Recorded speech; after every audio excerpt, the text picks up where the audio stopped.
Tell me this isn't real. Some people Tell me don't this lose isn't because they real. weren't good enough. They lose because they loved someone who never planned to stay.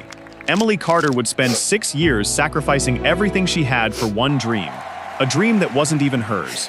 She worked double shifts, skipped meals, sold family heirlooms, even postponed becoming a mother, not because she had to, but because she believed in the man she loved. She believed that one day, when he became a doctor, every sacrifice would finally be worth it. And for a while, it looked like she was right. On a bright spring morning in Boston, surrounded by cheering families and flashing cameras, her husband crossed the stage wearing a black graduation gown and a smile that seemed brighter than the sun itself. Emily cried harder than anyone in that auditorium. She wasn't crying because he had become Dr. Ethan Carter. She was crying because she remembered every bill she couldn't pay, every birthday she worked through, every night she went to bed hungry so he wouldn't have to. She thought this was the beginning of their forever. Instead, it was the end of everything she thought she knew. Because less than 20 minutes after the ceremony, the man she had spent 6 years building placed an envelope in her trembling hands. He looked her straight in the eyes and quietly said, "I'm sorry, but I want a divorce." Before Emily could even process those words, another familiar voice called Ethan's name. She turned around, and standing beside him, smiling, was the one person she trusted almost as much as her husband, her best friend, Rachel. But the betrayal wasn't the end of Emily's story. It was only the beginning, because sometimes, life has a way of rewarding the people who choose kindness. Even when cruelty seems to win first, stay with me until the end. Because what happened years later left everyone speechless. Before Ethan became a respected surgeon, before Rachel became the woman everyone believed had won, there was a much simpler story. A story about two ordinary people who believed love could survive anything. Emily Harper met Ethan Carter during their sophomore year at Northeastern University. She was studying elementary education. He was a biology major with dreams of becoming a trauma surgeon. Their first meeting wasn't romantic. It was awkward. Emily accidentally spilled coffee across Ethan's textbooks inside the campus library. She apologized at least 10 times. Ethan laughed. "Relax," he smiled. "These books were already stressing me out." She offered to buy him another coffee. Instead, they spent 3 hours talking about childhood dreams, favorite movies, family traditions, and the kind of future they both imagined. Emily wanted a peaceful home filled with laughter. Ethan wanted to become the kind of doctor who saved lives when everyone else had given up. By the end of the evening, neither of them wanted to leave. Their relationship wasn't perfect. It didn't need to be. It felt real. Saturday mornings meant pancakes made from scratch. Sunday evenings meant long walks along the Charles River. Whenever Emily felt overwhelmed with school, Ethan reminded her to believe in herself. Whenever Ethan doubted he was smart enough for medical school, Emily became his loudest supporter. His confidence, his safe place. Their friends often joked they were the couple everyone secretly wished they could become. Even Rachel. Rachel Bennett had been Emily's closest friend since freshman year. She had stood beside Emily during heartbreaks, family emergencies, graduation celebrations, and eventually, her wedding. Rachel was beautiful, confident, funny, the type of woman who could make an entire room laugh without even trying. She loved Emily like a sister, or at least, that's what everyone believed. On a snowy December evening, Ethan took Emily back to the university library, the exact place where she had spilled coffee on his books 4 years earlier. He had recreated the entire scene, the same table, the same 2 coffee cups, even the same old biology textbook he'd never thrown away. Emily laughed through happy tears. "You kept this?" Ethan grinned. "It's the best thing coffee ever ruined." Then, without another word, he reached into his coat pocket, dropped to one knee, and held out a small diamond ring. "Emily Harper, you've believed in me every day since the moment we met. You've loved me when I had nothing. Will you spend the rest of your life with me?" Emily didn't even let him finish. "Yes." Students nearby erupted into applause. Someone recorded the proposal. It eventually became one of Emily's favorite videos. She watched it every anniversary, never imagining one day it would become painful proof of promises that were never meant to last. A year after their wedding, everything changed. Ethan opened an email he'd been refreshing for weeks. He stared at the screen. Frozen? Emily looked up from the kitchen. "Ethan?" He couldn't speak. Instead, He slowly turned the laptop toward her. Across the top of the screen were the words, "Congratulations. You have been accepted into Boston University School of Medicine." Emily screamed. She wrapped her arms around him so tightly he nearly dropped the laptop. "You did it!" They danced around their tiny apartment, ordered takeout they couldn't really afford, called both of their families, and stayed awake until 2 in the morning talking about the future. They imagined buying a house, starting a family, traveling together after residency.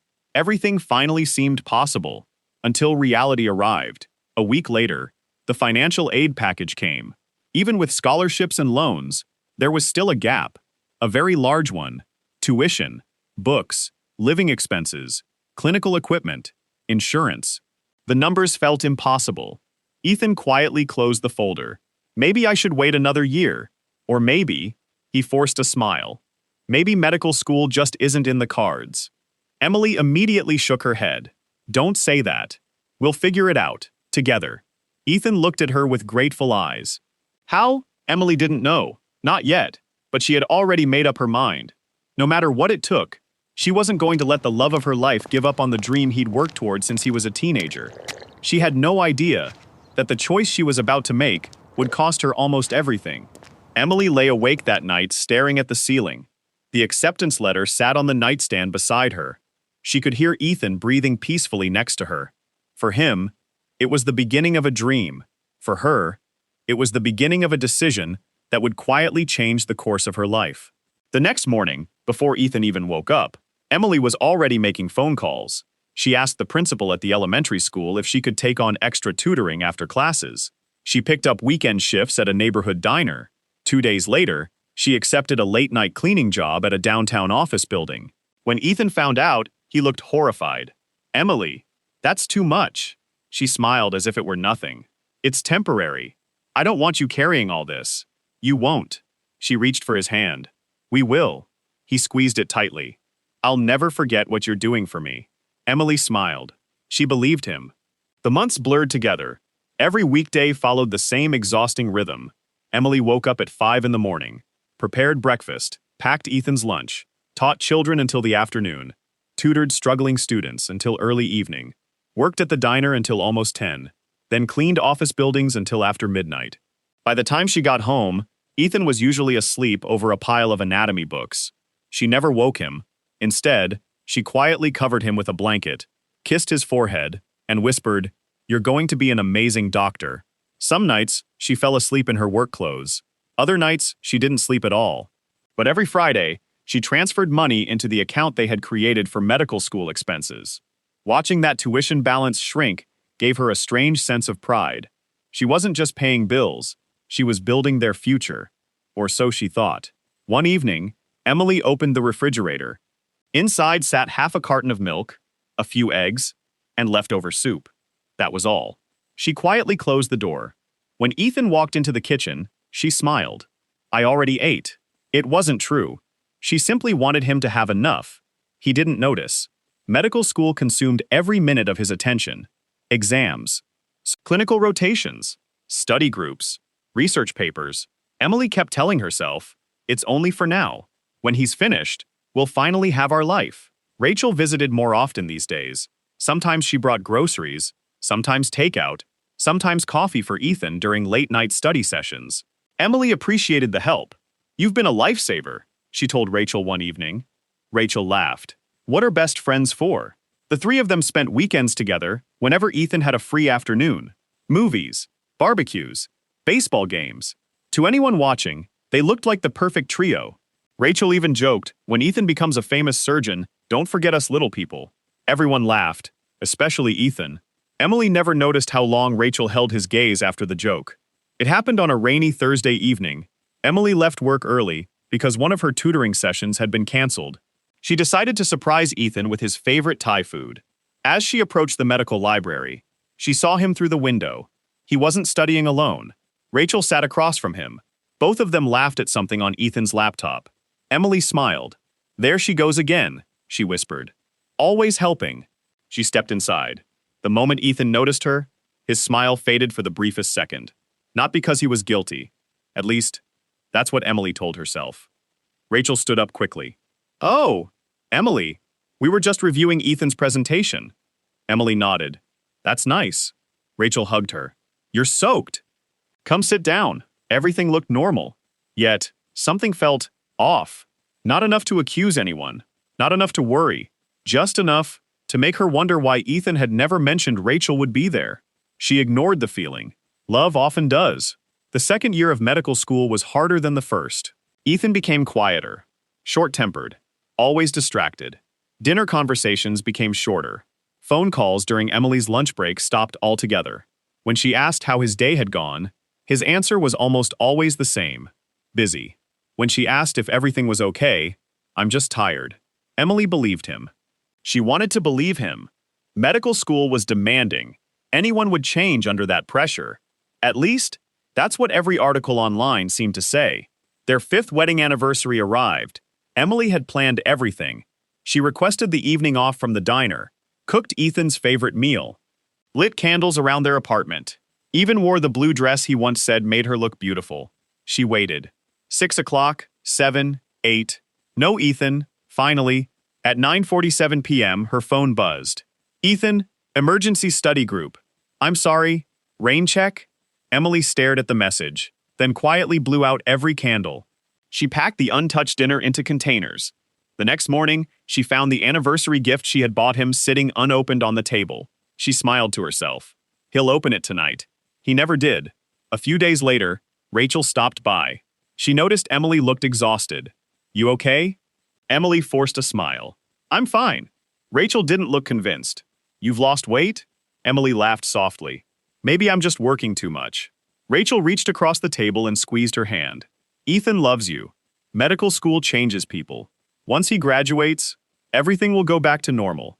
Those words comforted Emily. She had no way of knowing. Rachel would one day repeat almost those exact words to Ethan. One Saturday afternoon, Emily was folding laundry. Ethan's phone buzzed on the couch. She had never looked through his phone before. She never wanted to, but the screen lit up. A message preview appeared. Rachel, don't worry. She'll never suspect anything. Emily froze. Her heart skipped. She stared at the screen. Then, another notification covered it before she could read the rest. A hospital reminder. Seconds later, Ethan walked into the room. He casually picked up his phone. What are you doing? Emily swallowed. Just folding clothes. He smiled. Thanks. Then he slipped the phone into his pocket. Emily wanted to ask, wanted to mention the message. Instead, she convinced herself there had to be an innocent explanation. Maybe Rachel was planning a surprise. Maybe they were organizing something for her birthday. Maybe. Sometimes the lies we tell ourselves are kinder than the truth waiting behind them. Over the next several months, Emily noticed more little things. Late-night phone calls that ended when she entered the room. Whispers. Unexpected smiles, excuses, distance. Nothing she could prove. Everything she could feel. Then, one evening, as Ethan stepped into the shower, his phone rang again. The caller ID flashed only one name, Rachel. This time, Emily answered, and what she heard on the other end made her blood run cold. The phone continued to ring. Emily stared at the screen. Rachel calling. Her thumb hovered over the answer button. For a brief second, she almost put the phone back down. Then, she answered. There was silence. A few faint sounds in the background. Then Rachel spoke. Ethan? Emily couldn't find her voice. Rachel continued. I just wanted to remind you not to forget tomorrow. Emily's heart raced. Tomorrow? Rachel laughed softly. Our reservation. We've waited 6 years for this. Before Emily could respond, Rachel added, and don't worry, she'll understand eventually. The call ended. Emily stood frozen. Her hands trembled. 100 explanations rushed through her mind. Maybe they were planning a surprise graduation dinner. Maybe Rachel had simply called the wrong number. Maybe, but something deep inside her whispered the truth she wasn't ready to hear. When Ethan came out of the shower, Emily simply smiled. I think Rachel called. His expression changed, only for a fraction of a second. Oh? I missed it. He nodded too quickly. I'll call her later. That was all. No explanation. No curiosity. No mention of the reservation. Emily didn't sleep that night. Over the next few weeks, she watched Ethan more closely. Not because she wanted to spy on him, but because her heart needed reassurance. Sometimes he'd come home smiling after a long day. Other times, He'd guard his phone like it contained state secrets. Emily hated what she was becoming: suspicious, anxious, second-guessing every conversation. One afternoon, she stood in front of the bathroom mirror and whispered to herself, "This isn't who I am." She had always believed trust was a choice, and she chose to trust him. Again. Graduation was only 4 weeks away. Emily wanted it to be unforgettable. She secretly ordered a custom watch. On the back, she had engraved 5 simple words: "We made this dream together." She spent weeks planning a small celebration. She invited Ethan's parents from Ohio, reserved a private room at his favorite restaurant, ordered a cake decorated with a stethoscope and the words, "Congratulations, Dr. Ethan Carter." She even convinced several of his old college friends to fly in. Every detail mattered. She wanted him to feel loved, to feel proud, to know that none of the sacrifices had been in vain. Graduation day finally arrived. The auditorium buzzed with excitement. Families filled every seat. Children waved handmade signs. Proud parents wiped away tears. Emily sat in the front row beside Ethan's mother. Her hands shook as the dean began reading names. Then she heard it: Ethan Michael Carter. The room erupted in applause. Emily stood first, cheering louder than anyone. As Ethan crossed the stage to receive his diploma, she felt tears streaming down her face.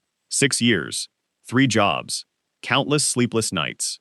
Every sacrifice had led to this single moment. She whispered through her tears, "You did it." When the ceremony ended, graduates flooded the courtyard. Cameras flashed, families embraced. Emily ran toward Ethan. She wrapped both arms around him. "I'm so proud of you." For a moment, he hugged her back. But it felt different, short, careful, almost distant.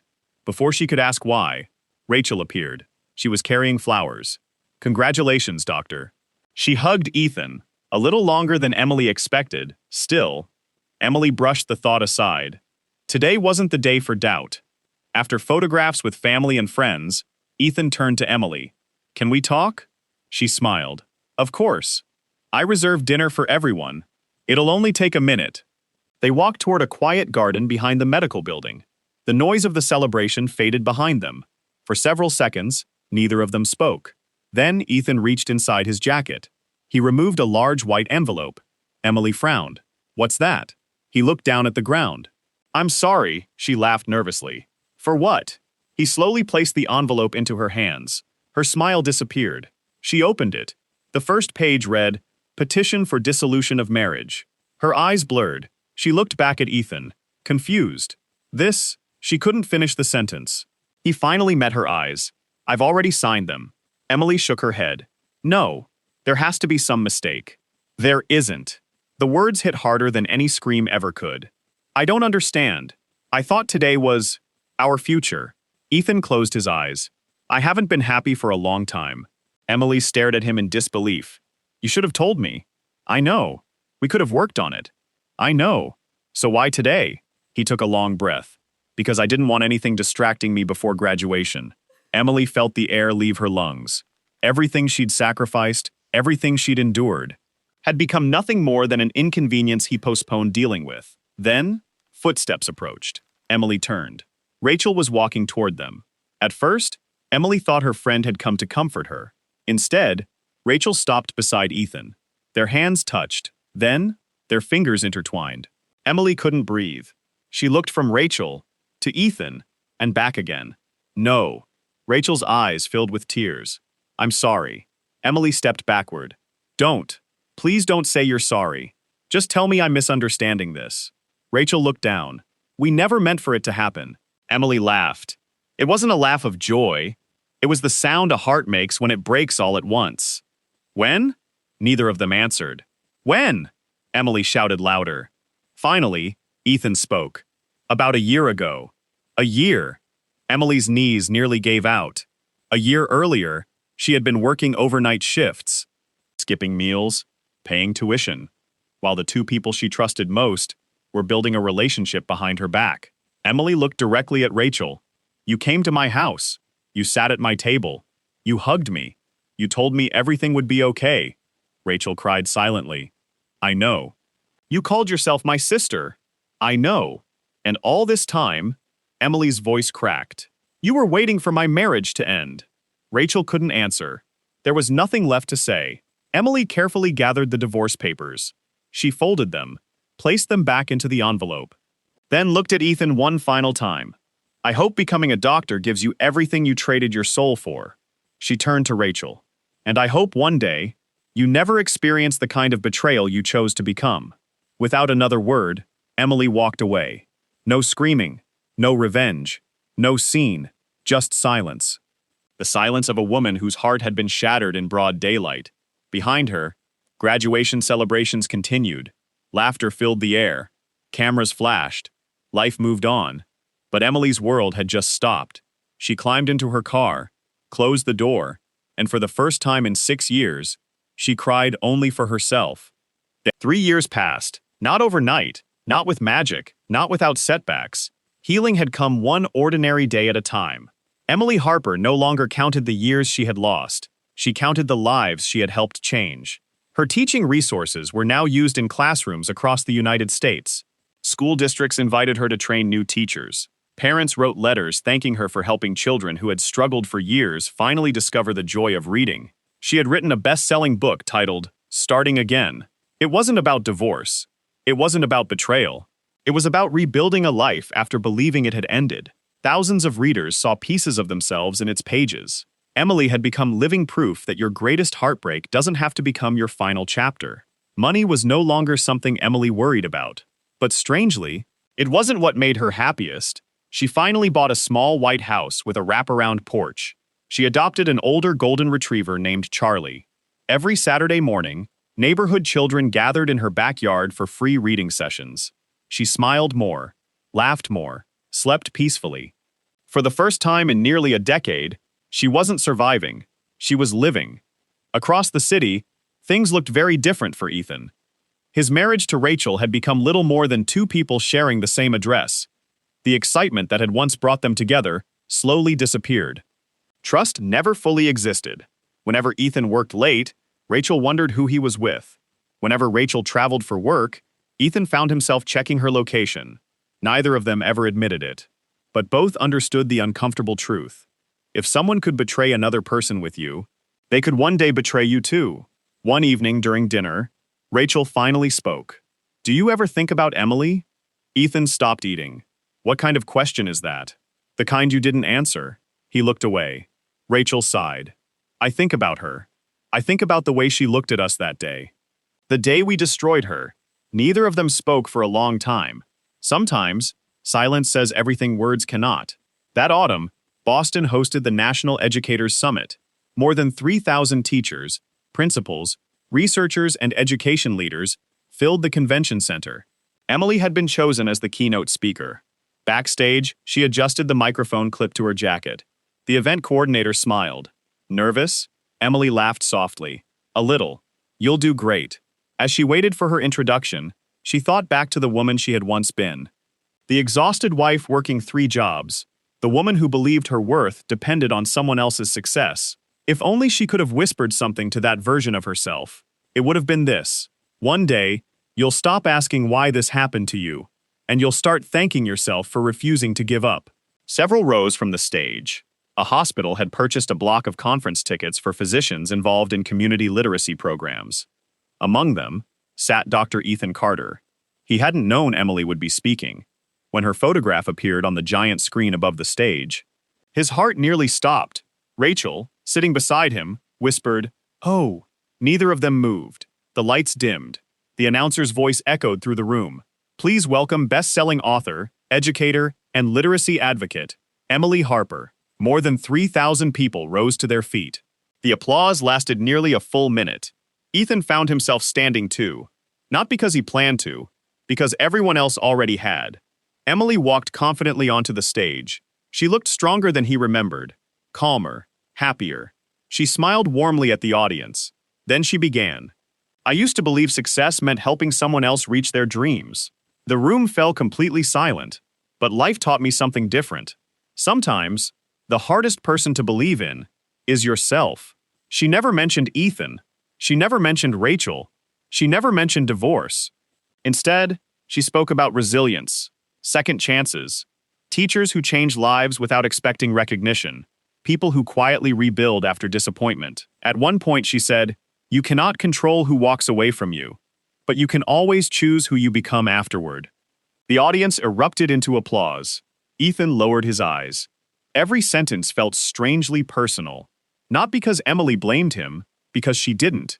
And somehow, that hurt even more. After the conference ended, hundreds of people lined up for book signings. Children, teachers, parents, photographs. Handshakes. Smiles. Nearly an hour later, the line had almost disappeared. Emily looked up. Standing a few feet away was Ethan. Time seemed to stop. He looked older. The confidence that once defined him had softened. For a moment, neither of them spoke. Finally, Ethan smiled faintly. "Congratulations." Emily smiled back. "Thank you. You were incredible."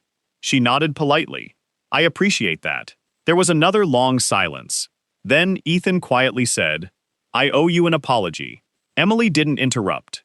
"I spent years convincing myself I made the right decision. I told myself I deserved the life I wanted. But somewhere along the way, I forgot the person who made that life possible." His voice cracked. "I'm sorry. For everything." Emily looked at him for several seconds, not with anger, not with bitterness, simply with understanding. Then she answered, "I forgave you a long time ago." Ethan blinked. "You did?" She nodded. "Not because you deserved it, because I deserved peace." Those words hit him harder than any accusation ever could. Rachel had been standing nearby. She slowly walked over, her eyes filled with tears. "I'm sorry too." Emily looked at her former best friend. "I know." Rachel swallowed. "I've wanted to say that for years." Emily gave a small smile. "I hope you've learned something from all of this." Rachel nodded. "I have." Emily reached for her book, opened the first page, signed it, then handed it to Rachel. Inside she had written, "Never build your happiness on someone else's heartbreak." Rachel could barely speak. "Thank you." As Emily walked toward the exit, a young teacher hurried after her. "Miss Harper!" Emily turned. The woman smiled. "I almost quit teaching last year. Your book changed my mind. Thank you for reminding me that difficult seasons don't last forever." Emily hugged her. Behind them, Ethan watched quietly. And in that moment, he finally understood something. The greatest thing Emily had ever built was never his medical career. It was the life she created after he left. A life no one could ever take away. Sometimes the people who betray you seem to win. At least in the beginning. They move on, smile in photographs, build new lives, and you wonder if goodness even matters anymore. But time has a remarkable way of revealing character. Success without integrity is fragile. Love without loyalty rarely survives. And the people who choose honesty, who choose kindness, who refuse to let pain define them, often discover that the greatest victory isn't revenge. It's peace. Emily never got the 6 years back. She never got back the birthdays she missed, the meals she skipped, or the tears she cried. But she gained something far more valuable. She discovered her own worth. And once someone truly knows their worth, no betrayal can ever take it away again. If you were in Emily's shoes, could you have forgiven Ethan? Or would you have walked away forever without looking back? Share your thoughts in the comments below. We'd love to hear your perspective. If this story moved you, don't forget to like, subscribe, and turn on notifications so you never miss another unforgettable story from It's Mimi Tales. Because sometimes, the most unbelievable stories are the ones that remind us what the human heart is truly capable of.